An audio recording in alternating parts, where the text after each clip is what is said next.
This just in, a revealing new interview with really the most powerful person in President Trump's White House beyond him, Chief of Staff Susie Wiles, commenting and going there on a wide range of topics, it seems, with Vanity Fair in a new series of interviews, from the handling of the Epstein investigation to her assessment of the big names on Donald Trump's team. Let's get to CNN's Elena Trine, who is at the White House. There seems to be a lot in there, Elena. What is your big takeaway? I mean, look, I've covered the president, and I've also covered Susie Wiles for years now, Kate, and this is one of the most candid interviews and stories that she's offered. Two times from the right. I mean, there was a lot of focus. I wasn't loyal enough to Trump. I would have probably not run again earlier because there's other things I want to do in life, but I wanted to prove a point in our district that the majority supports common sense, decency, Reagan conservatism, and so I stayed in an extra run or two just to prove I don't know what you want to call them, the far right or the Trump loyalists that he can do no wrong, that crowd. And I wanted to run just to prove a point that the majority want decency and more of a Reagan Republican ideology. And so five times was enough. You're ready. I'm ready for doing something else. All right. Well, thank you for all of your service, Congressman. A resignation hit the White House today that nobody saw coming, and the shockwaves it triggered are still rattling through Washington. One of the most influential figures in President Trump's world, someone widely viewed as the real power behind the scenes, just walked out. And she didn't slip away quietly. She left behind a message that exposes the level of chaos building inside the administration, a picture far more turbulent than even the headlines have suggested.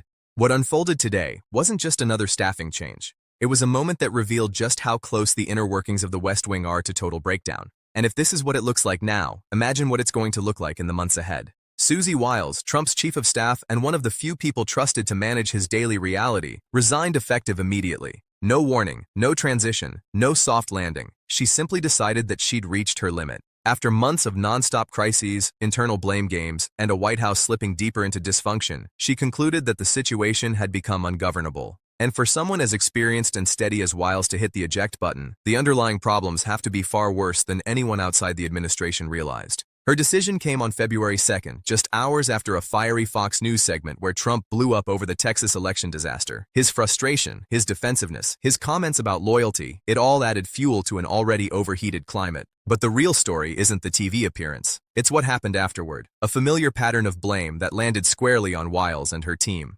And once he pointed the finger, the fallout was immediate. For Wiles, who had been managing nonstop crises for over a year, that was the final straw.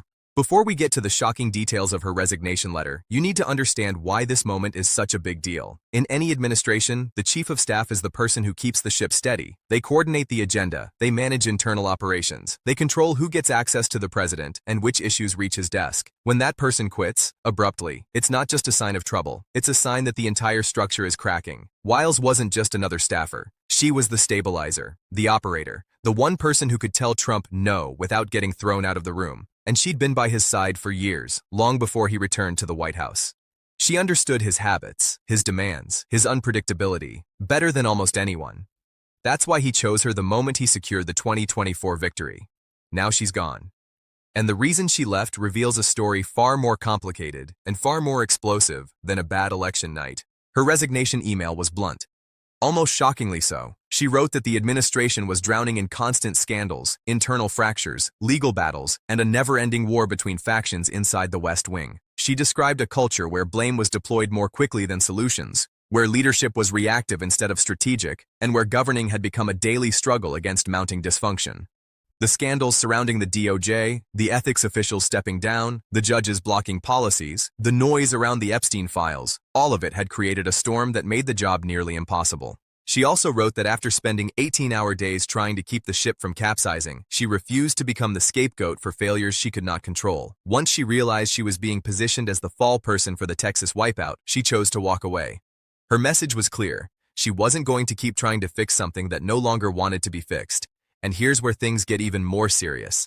Wiles is the 7th major departure in just 2 months of 2026, 7 top-level resignations before February even ends. That's not normal, that's not stable, that's not survivable over the long run. That's the type of turnover seen only when an administration is entering full-scale freefall. It signals that the people who keep the machinery of government functioning, the strategists, the advisors, the operators, are looking around, seeing the writing on the wall, and deciding it's time to exit before being dragged down with the chaos. But to truly understand the significance of this moment, you need to understand who Susie Wiles is within this hypothetical storyline. She wasn't chosen because she was a loyalist who said yes to everything. She was chosen because she could actually govern. She ran major operations. She knew how to structure a team. She could balance priorities, filter crises, and stabilize Trump's most unpredictable tendencies. When she came in, many insiders believed she might be the one person capable of keeping the second Trump term functional. That hope didn't last. Running a White House where the crises outnumber the solutions by the day is one thing. Running it during back-to-back public meltdowns, legal controversies, broken policy rollouts, and election losses is something else entirely. Wiles watched as critical agencies like the DOJ became engulfed in internal turmoil. She saw ethics officials step away, citing an environment where their work was ignored or overridden. She watched federal judges intervene and block key immigration measures. She monitored the fallout from the Epstein file releases, which brought more public pressure and questions the administration was unprepared to answer. And then came the Texas loss. That election wipeout wasn't just an embarrassment, it was a warning sign. In this hypothetical narrative, turnout collapsed. The Trump base didn't show up. Analysts pointed to exhaustion, messaging failures, and internal disarray. Many believed it reflected broader dissatisfaction with the direction of the administration. Yet instead of reckoning with the systemic issues, Trump zeroed in on one variable: the get-out-the-vote operation. And in his view, that failure belonged to Wiles and her team. The moment he placed blame, her fate was sealed. What's unfolding now is a void at the highest operational level of the administration. Wiles's departure leaves Trump without his primary stabilizer at a time when everything is hitting at once. Election cycles, policy fights, media pressure, legal battles. Losing a chief of staff under normal conditions is disruptive. Losing one during a period of accelerating instability is dangerous. Inside the West Wing, the mood is reportedly grim. Staff who were already exhausted now find themselves leaderless. Departments that depended on Wiles for coordination suddenly have no mediator, and potential replacements are scarce. Who would knowingly step into a position where the last 7 top officials burned out or walked away? Who wants to enter a role where every mistake, real or perceived, becomes ammunition in a blame cycle? In the broader political world, this resignation increases pressure on the administration during an election year. Democrats see an opportunity, Republican operatives feel rising panic, and independent observers are wondering whether the internal fractures have reached a point where basic governance becomes impossible. Wiles's departure is not isolated. It is the culmination of months of tension and the spark for a new phase of instability. Her resignation letter paints a picture of an administration that has lost its center, where factions operate independently, and where senior officials feel abandoned, blamed, or overworked to the edge of collapse. It hints at a future where more names could step away, further weakening an already fragile structure. And here's the bigger question this moment raises. If the most experienced operator in the building, the one person capable of stabilizing the chaos, decides the job is impossible, what happens next? Because the next chief of staff, whoever that ends up being, isn't stepping into a normal role. They're stepping into a storm without a map.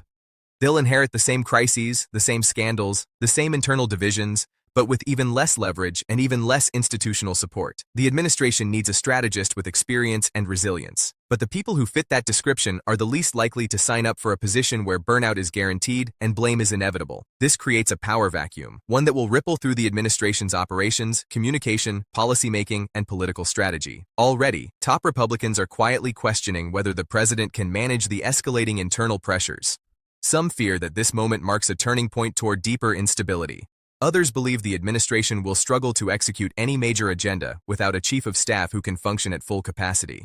As the 2026 midterms approach within this fictional storyline, time is running out. An administration grappling with internal collapse cannot simultaneously run a nationwide political operation. Democrats, sensing weakness, are ready to capitalize on the disorganization. Republican candidates, watching the chaos unfold, fear the backlash will spill into their own races. Every hour without a functioning chief of staff is an hour where the administration falls further behind. So where does this leave things? It leaves the White House scrambling. It leaves Trump blaming the media, the fake news, or whoever else he sees as responsible. It leaves exhausted staff wondering who will take over and how long they'll last. It leaves political analysts shaking their heads at yet another moment of turmoil. And it leaves the country trying to understand why the internal foundation of the administration appears to be crumbling in real time.